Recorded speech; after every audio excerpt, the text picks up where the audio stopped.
All right. Yeah, so hey everyone, I'm Justin. If you don't know me, I'm over in information and communications with Ben Cowan. I wanted to tell you a little bit about my current work. So I had a user study that was just about to get going, had all my ethics forms submitted, all my fancy technology all set up, materials created. And then, that was the second week of March, and then COVID hit, and it was time for my stage transfer as well. So it was kind of a tumultuous spring, and then I took the summer off, but I've been using this time to kind of adapt my user study from an in-person lab-based experiment to stuff that can work at home. So I wanted to just talk a little bit about what that process was like for me, what some of the positives and negatives have been, and what sorts of things I've thought about while making those changes. So as a quick overview, for those of you who haven't met me or heard me present before, my PhD is about interruptions and multitasking with like speech-based conversational agents. I see this as a critical consideration for near future technology, for times when our safety kind of depends on smooth multitasking interactions with agents. So things like multitasking while driving or human-robot collaboration in the workplace, times when the multitasking can be dangerous if not done well.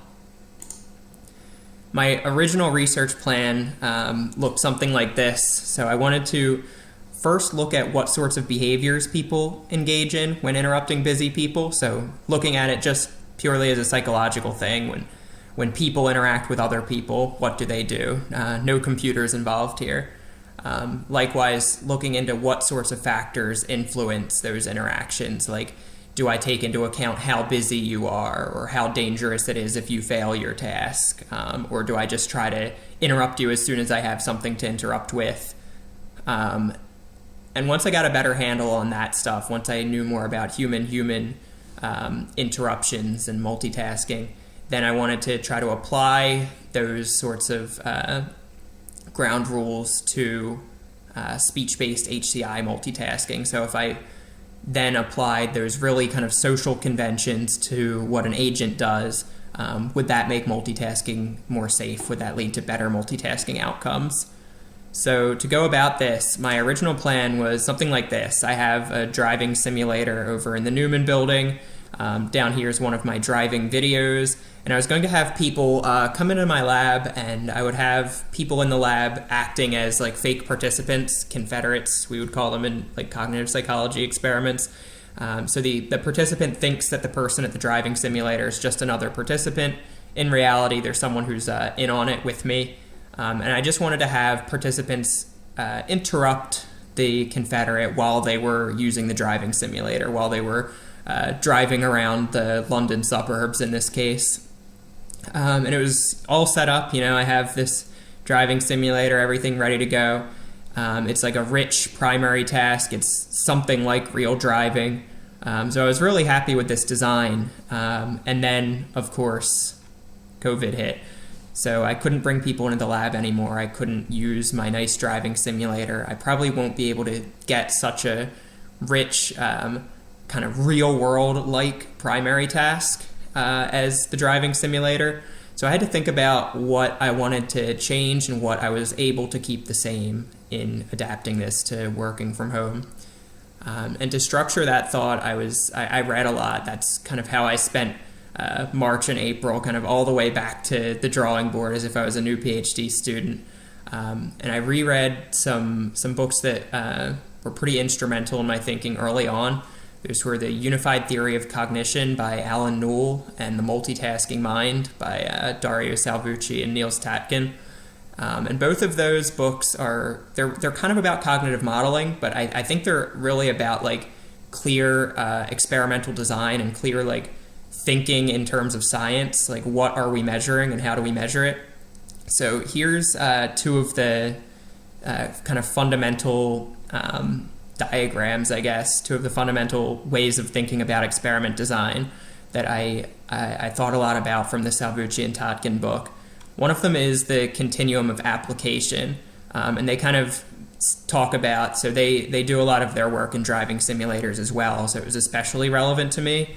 But this can apply to any work, I think, any kind of experimental work anyway.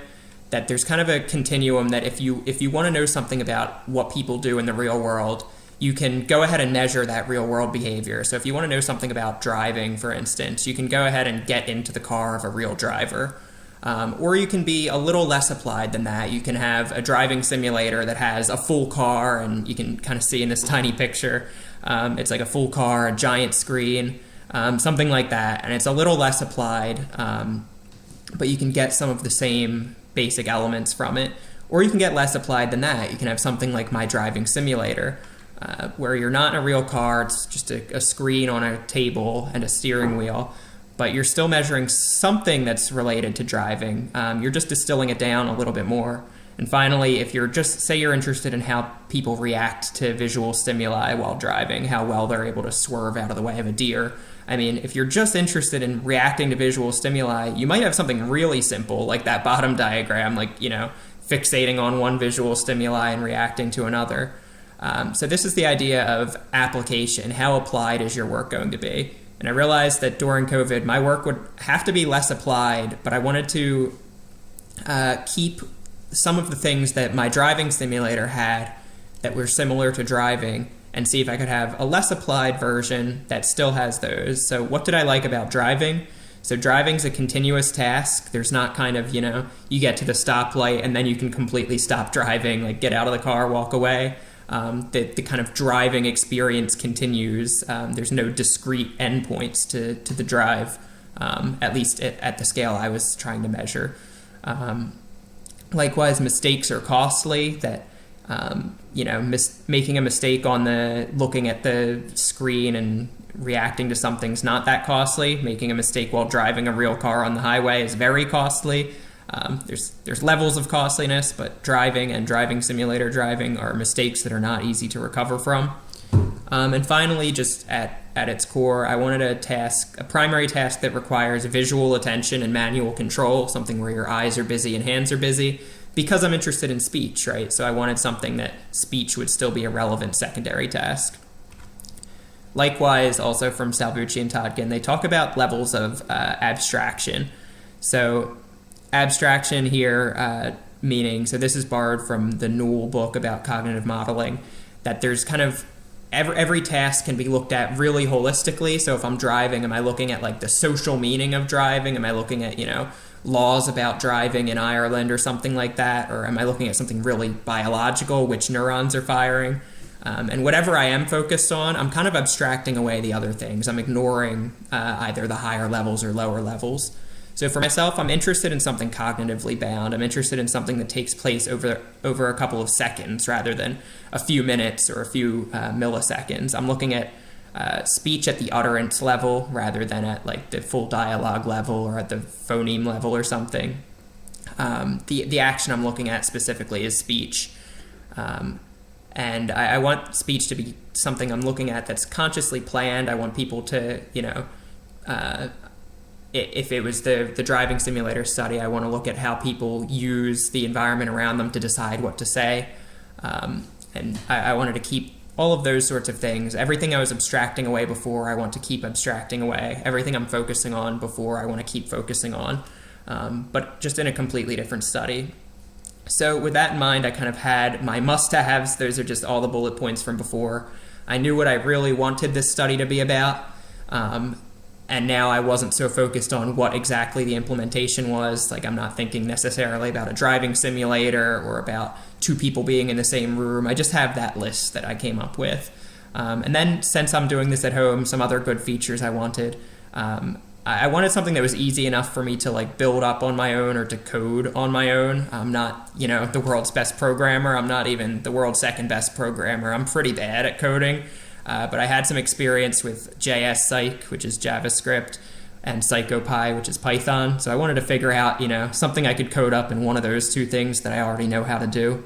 I wanted a primary task that was well-known or at least easy to understand. So if I did something that was about driving, that might be tough to put on like a Mechanical Turk or something if I just happen to get a bunch of people who don't drive, or if I get a big kind of disparity between like the expert drivers who are great at this task and then the non-drivers who are awful at it. I wanted something that like there's not going to be a huge skill gap, that there's maybe not that much skill involved in, or that there's just not that many experts in. Finally, I wanted to so I had the idea of having a confederate that you're interrupting in my real studies, but that really required a lot of planning around the office, of knowing who was going to be in the office at what day, at what time. So whenever I had a participant around, they could be around too to pretend to drive. And I thought doing this at home, that would never work. I couldn't possibly tell someone else, like, I have a bunch of participants in a different time zone that are going to be doing this at 3 a.m, so I need you on your computer awake, like doing some game or whatever. So I wanted a task where I could fake the confederate, where I could just have recorded voices play. So what I came up with was this. I made a bunch of videos of myself playing Tetris, and I made a bunch of audio recordings of people in my lab. And basically I have everything all queued up. So just like in my original experiment, there's a message that I want participants to deliver to a busy person. This time it's someone that they think is playing Tetris. In reality, it's just a video. And then that person responds, making them think it's an actual person responding. In reality, it's just the recordings that I made. So I still get these recordings of human-human interactions.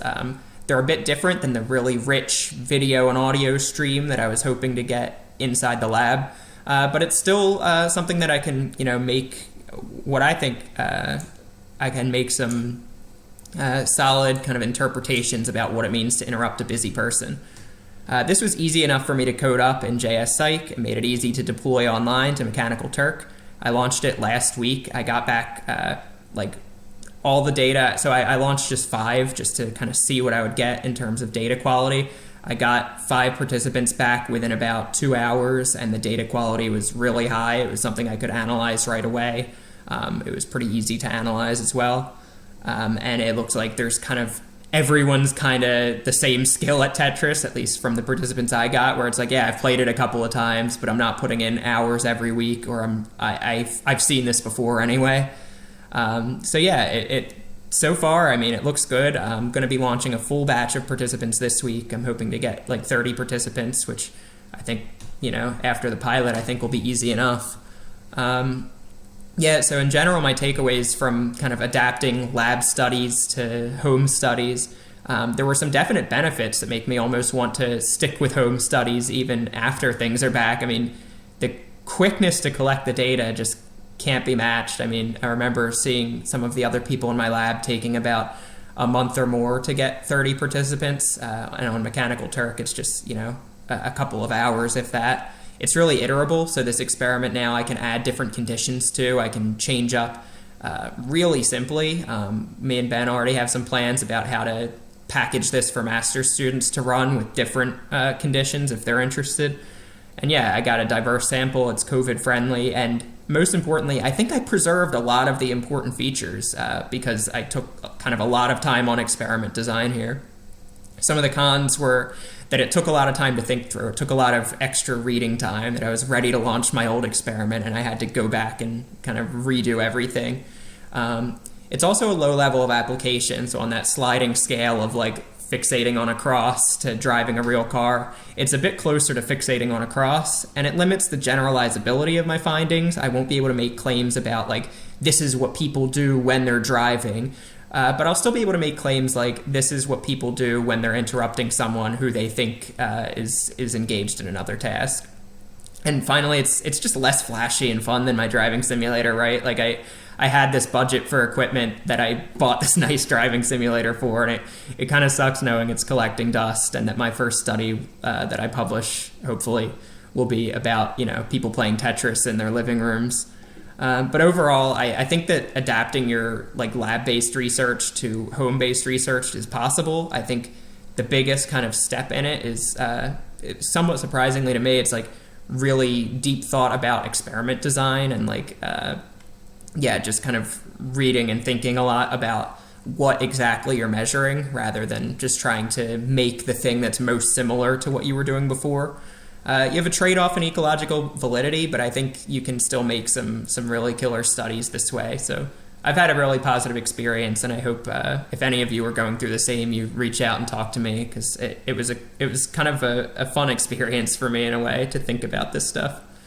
Thanks.